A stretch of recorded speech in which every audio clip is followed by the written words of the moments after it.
বাস্তবেই একটি আদর্শ সাতকানিয়া লোহাগাড়া গঠন করার জন্য আমি প্রথম যেই পদক্ষেপ নেব সেটা হচ্ছে আমাদের সাতকানিয়া লোহাগাড়াকে 100% শিক্ষিত এলাকা হিসেবে গঠন করা। এই শিক্ষিত এলাকা হিসেবে গঠন করার জন্য আমার প্রাইমারি স্কুল থেকে শুরু করে মাধ্যমিক স্কুল, মাদ্রাসা এবং ফুরকানিয়া ইবতেদায়ী মাদ্রাসা এবং হাই স্কুল, এই কলেজগুলোকে উন্নয়ন করার জন্য আমি চেষ্টা করব। আমাদের সরকারি সমস্ত সেবা যতগুলো রয়েছে, এই সেবায় বিশেষ করে সরকারি প্রশাসন আর জনসাধারণের মধ্যে যেই সেতু বন্ধন, আমি সেটাকে শতভাগ সেবামূলক হিসাবে দেওয়ার জন্য আমি সরকারি সমস্ত সেবাগুলো শতভাগ জনসাধারণ যাতে করে নিশ্চিতভাবে সেবা পায় সেজন্য শতভাগ সরকারি সেবাগুলো নিশ্চিত করব।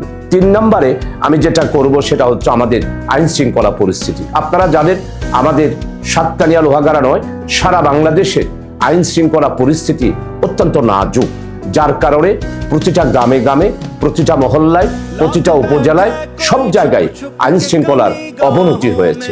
আইন শৃঙ্খলার অবনতি হওয়ার কারণে মানুষ নিরাপদে আজকে বসবাস করতে পারছে না।